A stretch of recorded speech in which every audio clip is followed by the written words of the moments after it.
Assalamualaikum warahmatullahi wabarakatuh.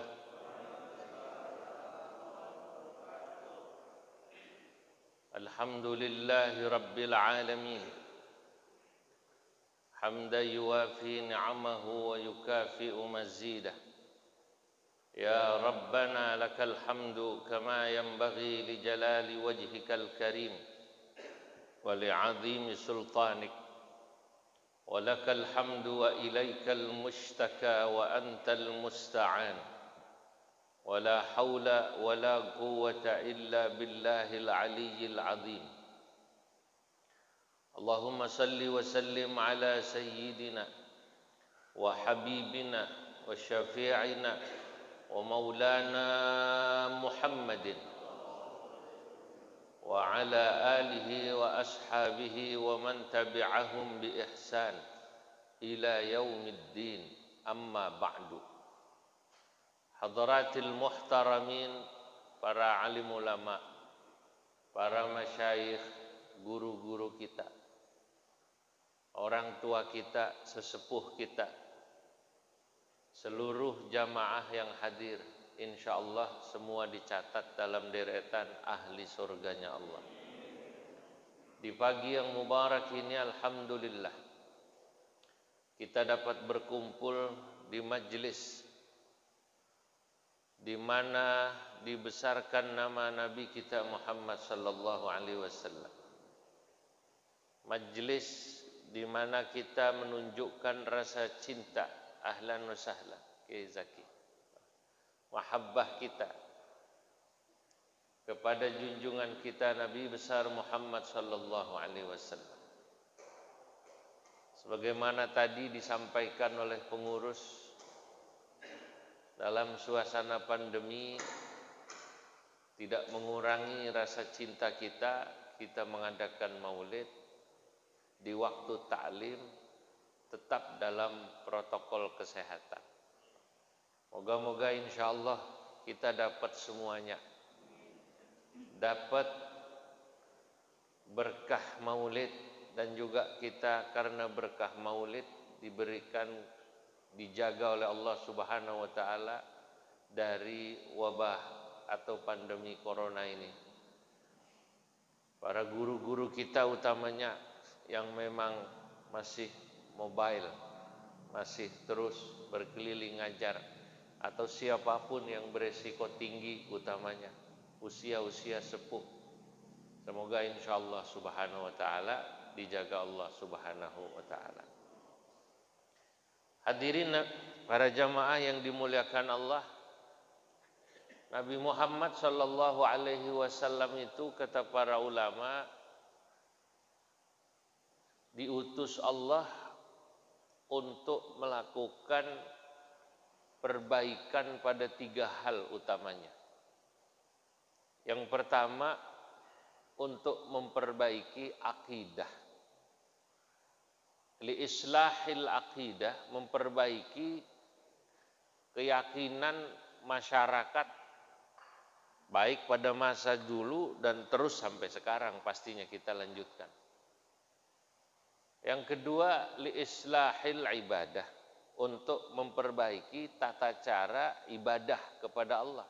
Tentu ini berkaitan dengan akidah. Orang kalau akidahnya benar, biasanya ibadahnya benar.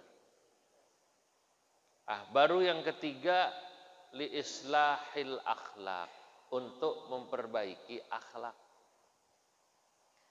3 hal ini kata para ulama mutasyabikah. Mutasyabikah itu kalau bahasa kerennya sekarang saling berkelindan. Berkelindan itu saling berjalin gini. Ini kalau orang Jawa, zaman dulu saya ngaji di Jawa, begini ini disebut ngapurancang. Saya cari bahasa Betawinya nggak ketemu tuh. Ngapurancang apaan begini nih? Tangan berjalin begini, berkaitan erat, itu kata orang Jawa ngapurancang. Ada musalsal yang saya dapat dari guru saya Al-Allamah Syekh Kiai Haji Muhammad Ahmad Sahal Mahfud, dari gurunya Syekh Yasin Al-Padangi, yang disebut Al-musalsalat bil musyabakah. Musalsal dengan musyabakah. Musyabakah itu ya begini. Orang Jawa bilang ngapu rancang.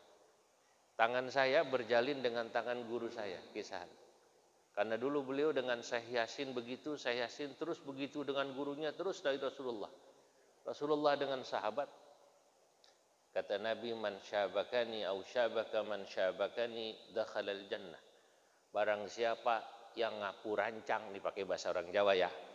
Yang ngapu rancang dengan saya, kata Nabi, atau ngapu rancang dengan orang yang ngapu rancang dengan saya, terus ila yaumil qiyamah, sampai hari kiamat, dakhalal jannah, dia akan masuk surga. Masya Allah. Nah, ini namanya musalsal bil musyabakah. Ada juga musalsal bil musafah. Nah, akidah, ibadah, akhlak itu, kata Syekh Ihsan Jampes ketika mensyarahi kitabnya Imam Ghazali Minhajul Abidin, ya, kata beliau itu saling berkait. Orang yang akidahnya bagus, insya Allah ibadahnya bagus. Orang yang ibadahnya bagus, insya Allah akhlaknya bagus. Atau boleh dibilang dibalik, orang yang akhlaknya bagus biasanya ibadahnya bagus dan akidahnya bagus. Kalau salah satunya enggak, berarti enggak bagus semua. Kalau katanya ada orang sipulan itu, Masya Allah Pak, puasanya Senin Kemis. Wiridannya enggak berhenti-berhenti. Qurannya dibaca, Masya Allah, itu istiqomah. Cuma satu, sering protes sama Allah. Ya Allah, kenapa saya kayak begini katanya. Ibadah udah rajin masih susah aja. Nah, ini kata para ulama, ini orang sebenarnya ibadahnya enggak bagus. Kata siapa ibadahnya bagus? Kenapa? Akhlaknya belum bagus sama Allah. Protesan. Itu kenapa Imam Ibnu Athaillah Al-Iskandari dalam kitab Hikam mengatakan, ma qalla amalun baraza min qalbin zahidin wa ma kathura amalun baraza min qalbin raghibin. Ma qalla amalun, tidaklah disebut sedikit amalun, amal ibadah seseorang. Amal ibadah seseorang itu tidak dianggap sedikit, baraza, selama itu keluar, min qalbin zahidin, dari orang yang hatinya zuhud. Zuhud lawannya hubbud dunya, raghib. Tapi saya membaca apa yang disampaikan oleh Imam Ibnu Athaillah ini, beliau sesungguhnya ingin berpesan, amal itu, amal zahir, istilahil qaum, para ulama tasawuf menyebut amal zahir dengan amal. Menyebut amal hati atau akhlak dengan ahwal. Itu kenapa dalam ucapan sebelumnya beliau katakan, tanawwa'at ajnasul a'mali bitanawwu'i waridatil ahwali. Ahwal itu gambaran akhlak dan itu utamanya hati. Kalau amal itu gambaran ibadah fisik. Hadirin bapak-bapak, ibu-ibu kita semua nih dari rumah masing-masing datang ke Masjid Bunder nih. Kaki jalannya enggak? Ada yang naik motor, ada yang naik sepeda, ada yang naik mobil. Ini amal zahir, orang bilang amal. Lah, amal itu baru bagus beneran, kira-kira kata Imam Ibnu Athaillah, kalau ahwalnya bagus, hatinya bagus. Dan hati itu menunjukkan akhlak. Saya ulangi, hati itu menunjukkan akhlak. Orang kalau hatinya cakep, disebut dalam ucapan yang tadi pertama, zahid. Amal itu walaupun kelihatannya sedikit, kalau hatinya zuhud banyak, kata Imam Ibnu Athaillah. Sebenarnya bukan cuma zuhud, kalau hatinya tawadu, kalau hatinya penuh ikhlas, kalau hatinya penuh yakin, kalau hatinya penuh tawakal, kalau hatinya penuh syukur, kalau hatinya penuh ridha, kalau hatinya penuh qanaah, berarti walaupun amalnya kelihatannya dikit di hadapan Allah, karena akhlaknya bagus, dia banyak nilainya. Masya Allah. Jadi sesungguhnya amal itu ukurannya ternyata akhlak. Itulah yang dikatakan oleh Syekh Ihsan Al-Jampesi ya, ketika beliau mensyarahi kitab Minhajul Abidin. Saudara-saudara, saya baca itu kagum saya. Wah, ini benar. Pantas dalam Quran Allah hanya menyebut satu. Dan hadis pun begitu. Nabi menyebut innama bu'itsu liutammima makarimal akhlaqi. Sesungguhnya saya diutus Allah untuk memperbaiki akhlak. Cukup disebut akhlak, tapi sesungguhnya Nabi bukan hanya memperbaiki akhlak, otomatis memperbaiki ibadah dan akidah manusia. Cukup disebut satu, min itlaqil juz wa iradatil kul. Disebut sebagian, dimaksud seluruhnya. Tapi kenapa kemudian akhlak? Li'annaha mu'zamuha. Karena inilah yang paling utama, saudara. Itu tadi orang katanya puasanya rajin, sedekahnya banyak, sholatnya banyak. Tapi satu, akhlaknya nggak ada sama Allah. Dianggap kecil. Akhlak. Itulah kenapa dulu ulama-ulama betul-betul memperhatikan yang satu ini. Jadi tidak sekedar amal zahir. Amal zahir diperbaiki dengan ngaji fikih. Nah, amal hati atau akhlak yang istilah para ulama tasawuf disebut ahwal, kita perbaiki dengan ngaji tasawuf atau akhlak. Saudara-saudara, inilah pentingnya memperbaiki hati. Al-Ghazali dalam salah satu ungkapannya di kitab Ihya, saya itu kata beliau, kalau lihat orang ibadah atau amal zahirnya banyak, kagum tapi biasa-biasa aja. Misalnya orang ahli puasa, hatta puasa Daud, ya kagum tapi biasa-biasa aja. Atau rajin tahajud, rajin duha, ya, rajin baca Quran, kagum tapi biasa-biasa aja. Kenapa begitu? Pensiunan yang kayak begini banyak. Betul nggak? Pensiunan yang kayak begini banyak. Banyak yang bisa. Tapi kalau sudah akhlak, Masya Allah. Saudara-saudara, banyak para kekasih Allah itu dijadikan kekasih aulia oleh Allah. Itu kata para ulama bukan karena banyaknya amal zahir seringkali. Seringkali bukan karena banyaknya amal zahir, tapi karena keindahan akhlaknya. Ya tadi, yang zuhud, yang qanaah, nerima, nggak pernah protes, Pak. Nggak pernah yang namanya rakus, enggak. Orang kalau qanaah itu ya dikasih apa aja cukup. Ya. Nggak ngoyong, nggak. Apalagi sama dunia. Dia tahu yang namanya dunia itu lu kejar, kalau bukan rezeki lu dia lepas. Lu tidur kalau rezeki lu dia datang. Sering nggak kayak gitu kira-kira? Iya. Berkat-berkat itu kalau udah rezeki kita, biar kita ketiduran nggak datang tahlil, dikirim. Bener nggak? Kita ketiduran ya, habis maghrib capean, plek tidur, nggak ikut tahlil, selamatan. Mendusin jam 9, setengah 10, lah lu ada berkat. Itu tadi Haji Pulan katanya selamatan, Bah. Iya ya, gue ketiduran. Kalau rizki dikirimin nggak kira-kira? Dikirimin. Masya Allah. Tuh makanya para guru ya sering nggak datang maulid karena nggak bisa, tetap dikirimin itu pengurus masjid. Kalau rizkinya begitu. Saudara-saudara, tapi kalau bukan rizkinya, ya biar dia udah niat, dari rumah udah niat. Pulang dia habis kerja, maghrib, habis sholat dia tanya bininya, lu masak apa, Mak? Tadi sih masak, udah habis tuh anak-anak pada makan banyak. Lah gue belum makan, gimana nih? Udah tenang aja, Bah. Diundang selamatan itu katanya. Diundang apa namanya? Selamatan. Biasanya kan kalau orang kaya mentar ya berkat, ya sarung, ya ini dah itu. Udah tenang aja bah, habis sisa. Ya tanggung ya, nggak usah makan ya gitu, nggak usah masak gitu. Ya udahlah dipikir gitu biar laparnya apa namanya? Sekalian bener dia. Selamatan di rumah orang kaya.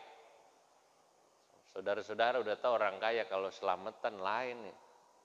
Ya enggak, tamunya banyak. Udah gitu ustadz yang mimpin tahlil tuh kalau di rumah orang kaya suka beda sama di rumah orang susah.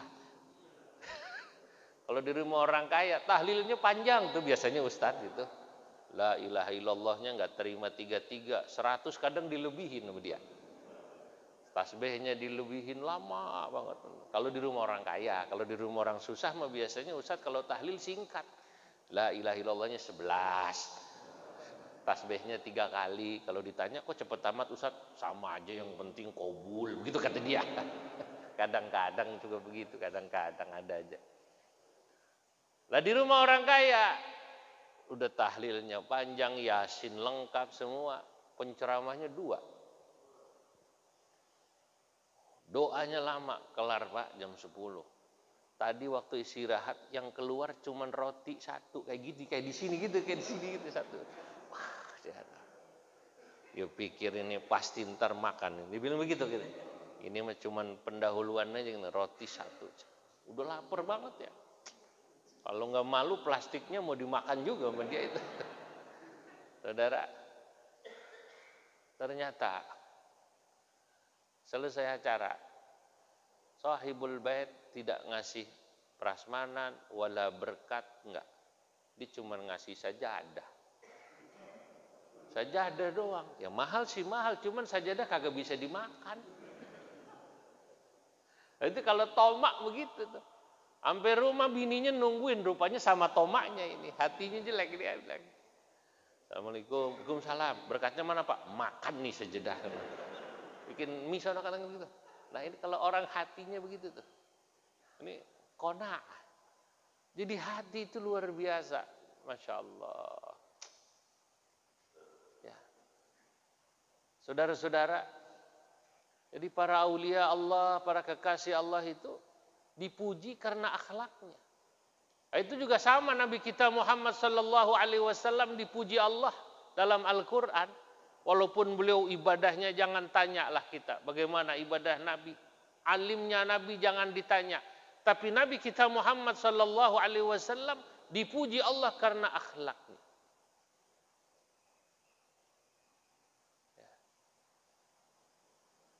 Wa innaka la'ala khuluqin 'azim.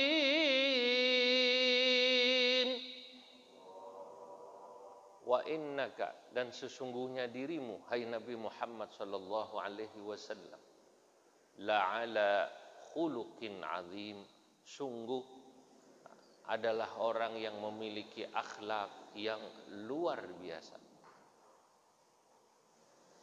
Saking luar biasanya sulit hadirin menggambarkannya secara detil. Jika ada yang menggambarkannya dalam kitab-kitab yang kita baca seperti Diba, Burda, itu hanya sebagian.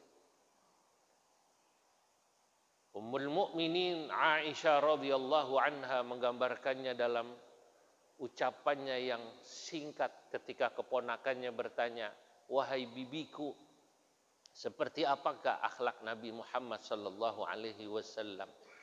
Beliau hanya jawab, kana khuluquhul Qur'an. Lu kalau mau lihat akhlak Nabi, cakepnya ahwal beliau, ini akhlak ya, ahwal, dari ahwal hati yang bagus tercermin dalam perilaku sehari-hari. Kata Siti Aisyah, khuluquhul Qur'an. Lu yang ada di Quran semua. Quran ngajarin tawadu, Quran ngajarin ikhlas, Quran ngajarin syukur, Quran ngajarin sabar, Quran ngajarin tawakal, Quran ngajarin qanaah, Quran ngajarin ridha. Semua tuh yang bagus-bagus yang diajarin Quran, semua diamalkan Nabi Muhammad sallallahu alaihi wasallam. Maka saudara, ketika beberapa waktu lalu rame di Perancis ya. Ada orang-orang yang membuat kepada Nabi sesuatu yang tidak pantas dalam bentuk kartun dan lain sebagainya. Saya membacanya, orang ini dia demikian pasti karena tidak kenal Nabi. Andai kata dia kenal Nabi, hatta walaupun dia non-muslim, dia pasti tidak akan berani dan malu melakukan itu. Itu karena nggak kenal. Orang kalau nggak kenal Nabi, nggak kenal Islam. Tapi kalau yang kenal, hormat Pak. Dan inilah mungkin ada dalam sebagian persepsi atau pikiran orang-orang Eropa. Satu ketika saya diundang kajian di Belgia oleh komunitas Muslim Belgia. Sesudah dari Belanda, Swiss, saya ke Belgia. Lalu ada seorang mahasiswa kita, muslimah, dia pakai jilbab. Saya tanya, Mbak, sebagai seorang muslimah pernah nggak mendapatkan perlakuan yang tidak menyenangkan di Eropa ini? Ini tahun 2017, saya ingat saya. Oh iya, katanya. Sering Pak. Misalnya kata saya, saya lagi di terminal, saya lagi naik tram, atau saya lagi naik kereta, atau di mall, atau dimanapun. Itu kadang-kadang mereka mungkin karena tahu saya muslimah, pakai jilbab, dia langsung begini, teroris, tempatmu nggak di sini, kamu teroris, tempatmu nggak di sini. Waduh, sampai gitu? Iya. Terus mbaknya bagaimana? Kata saya. Ya saya biasanya senyum. Lalu saya sapa dengan salam. Assalamualaikum, halo, apa kabar? Gitu. Saya senyum aja. Kata saya dalam hati, ini perempuan ini, mbak ini, ya dia ngamalin tuh firman Allah dalam Quran. Wa idza khatabahumul jahiluna qalu salama. Kalau diajak ngomong orang jahil, orang nggak ngerti, nyakitin kita, qalu salama, dia jawab dengan ucapan yang baik. Orang yang baik begitu akhlaknya, dia ngejelekin kita, qalu salama.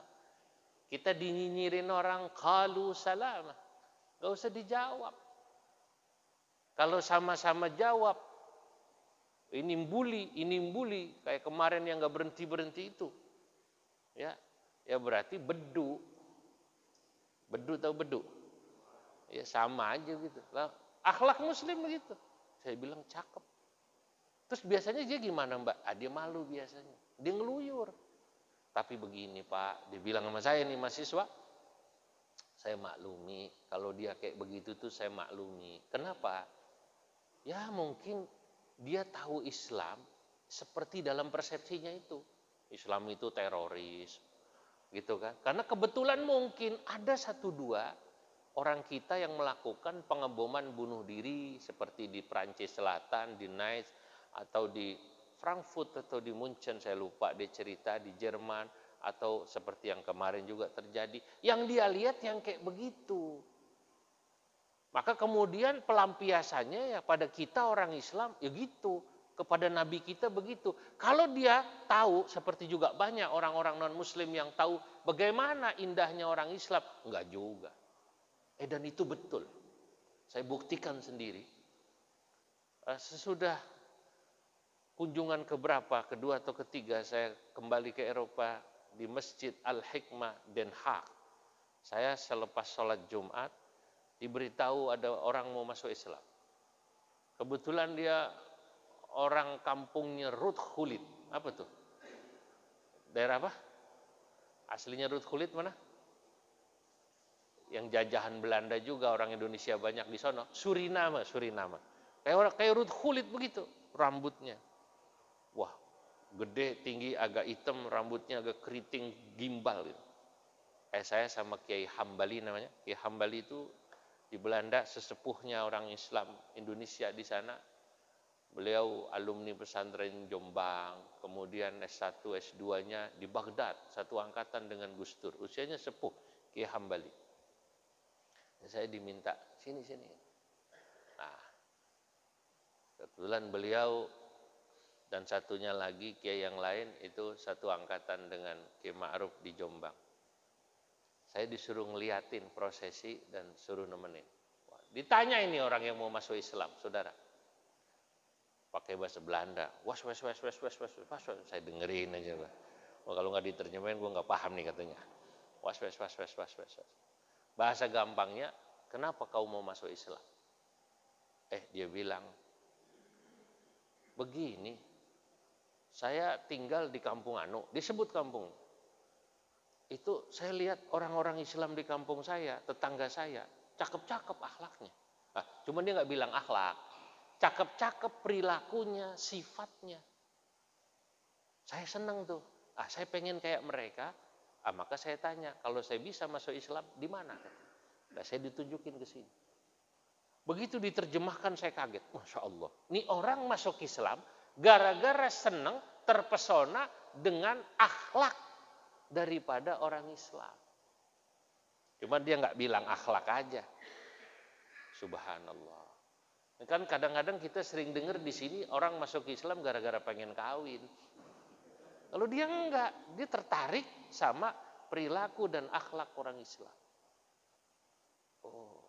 Lalu masuklah Islam. Nah, kesimpulan saya begini. Kita ini sekarang, Pak, umat Nabi. Kalau kita ngaku umat Nabi, maka salah satu tugas kita itu adalah bagaimana orang di luar Islam itu menjadi senang, tertarik kepada Islam, hormat kepada Nabi kita Muhammad Sallallahu Alaihi Wasallam, itu karena kita bisa nyontoh akhlak Nabi. Kalau kita bisa nyontoh akhlak Nabi, saya yakin orang-orang kayak orang Suriname kayak begini banyak nih. Tapi kalau kemudian perilaku kita sebagai Muslim tidak bagus, jangankan orang di luar Islam, orang sama-sama Islam juga gedeg sama kita. Misal, kalau ngutang nggak bayar, ada nggak orang Islam yang begitu? Ngutang nggak bayar, wala salam wala kalam, habis utang pergi, wabillahi taufik wal hidayah. Saya mau tanya, ada nggak orang Islam yang begitu? Oknum, ada nggak? Ada. Ini saya yakin, jangankan orang di luar Islam, di dalam Islam pun nggak suka. Apaan tuh? Gue lihat sembahyang sih rajin, cuman kalau ngutang, kalau janji enak banget dia ngomong. Besok, minggu depan, anu depan, orang kesel. Nah ini akhlak yang kayak begini nih kita lupa. Kadang-kadang kita pikir kita islahil akidah, islahil ibadah, kita perbaiki ibadah kita, akidah kita, lupa akhlakmu bagaimana. Padahal orang tertarik itu masuk Islam sama Nabi, utamanya karena mereka melihat keindahan akhlak Nabi dan sahabatnya. Bapak-bapak, ibu-ibu, coba kita pikir. Apa orang di luar Islam itu tertarik melihat kita sholat, puasa? Saya pikir kok ya dia enggak. Kenapa? Dia juga ada sembayangnya, kan begitu kan? Kalau kita sholat, dia sembayang, kan gitu kan? Kita puasa, dia puasa. Itu orang Buddha yang kalau pakai baju apa? Shaolin, tahu ya? Kalau pergi sendalnya ya kayak gitu. Bukan bakiak yang kayak slop, ya kayak slop gitu. Itu dia baru boleh pakai pakaian kayak begitu. Kalau puasanya sudah sekian tahun, nggak makan makanan bernyawa, tuh baru begitu. Wah, sama kita. Ya jujur aja, saya juga termasuk orang yang nggak kuat puasa. Kelihatan dari badan saya ngakuin. Iya. Apalagi kalau udah disuguhin pisang goreng, batal dah tuh puasa sunnah. Pisang goreng, waduh batal. Nah, kalau bicara ibadah, katakan ukuran kita puasa. Oh dia hebat itu Shaolin. Hebat. Saya ya sekarang sudah tidak jadi lagi anggota karena waktu dulu ya pernahlah saya diajak di FKUB namanya, Forum Kerukunan Umat Beragama dulu. Ya 10 tahun lalu. Saya karena diajak mewakili Islam ya karena amanat organisasi waktu itu saya ketua MUI Jakarta Utara, mau nggak mau duduk di situ. Akhirnya saya kumpul lah sama pendeta, sama bedanda, sama siapa-siapa itu yang dari Hindu, Buddha. Karena begitu Pak, jadi saling menghormati. Tahu, saya dibawa ke Bali. Di sana yang makannya dia tahu karena Muslim dicarikan yang Islam. Oke. Tapi saya diajari atau diberitahu tentang Hindu misalnya. Rumahnya, ini kalau mereka ini begini, oke. Saya belajar itu. Termasuk dibawa saya oleh teman-teman Konghucu ke apa namanya kalau Konghucu tempat ibadahnya kelenteng dia. Ada teman saya itu, ya pendeta semacam kiainya Konghucu. Saat saya diajak waktu itu ke Singapura, diunjukin, kiai, nih ya, ini nih kelenteng NU nih, dibilang begitu. Yang ngono tadi Muhammadiyah, loh ada juga begitu ya? Iya kata dia. Oh, dijelasin perbedaan semacam itu, maksudnya semacam NU, semacam Muhammadiyah, ya. Padahal kita NU Muhammadiyah sama aja, bedanya cuma apa? Kunut doang. Kalau kita kan masjidnya sama aja, betul nggak? Iya, mungkin kalau yang dimaksud beda itu, ya kalau NU Muhammadiyah mah tipis bedanya. Nah kalau Ahmadiyah sama Syiah, iya, betul nggak? Nah itu, saudara-saudara. Nah tapi dari situ kemudian saya bisa lihat, oh kalau bab ibadah, orang non Muslim dia ibadah juga. Sedekah, dia sedekahnya gede-gede Pak. Puasanya tadi itu pendeta Hindu atau Buddha luar biasa. Nah, kenapa kok banyak mereka tertarik pada Islam? Satu kesimpulan saya, kalau dia melihat keindahan akhlak umat Islam. Sama kayak zaman Nabi, orang-orang musyrik Mekah, orang Arab secara umum kagum kepada Islam, yadkhuluna fi dinillahi afwaja. Disebabkan apa? Disebabkan karena keindahan akhlak Nabi Muhammad sallallahu alaihi wasallam wa sahabatihi dan sahabatnya radhiyallahu anhum. Lah oleh karenanya kita ini agen, Pak. Dakwah itu ya sudahlah, mulai dari diri kita, usahakan sebaik-baiknya kita memiliki akhlak yang baik. Sehingga kemudian sesama muslim senang sama kita, kita senang pada mereka, dan orang di luar Islam juga senang pada kita. Dan biasanya kalau sudah senang, mereka akan hormat kepada agama kita, kepada Nabi kita Muhammad sallallahu alaihi wasallam, bahkan itu menjadi sabab masuknya mereka ke dalam Islam. Inilah yang bisa saya sampaikan, semoga manfaat ya. Semoga kita bisa mengikuti sekali lagi ya, menauladani Nabi kita Muhammad sallallahu alaihi wasallam yang tentunya sangat banyak contoh-contohnya sering disampaikan. Wa fi hadzal qadri kifayah. Wallahul muwaffiq ila aqwamit thariq. Wassalamualaikum warahmatullahi wabarakatuh.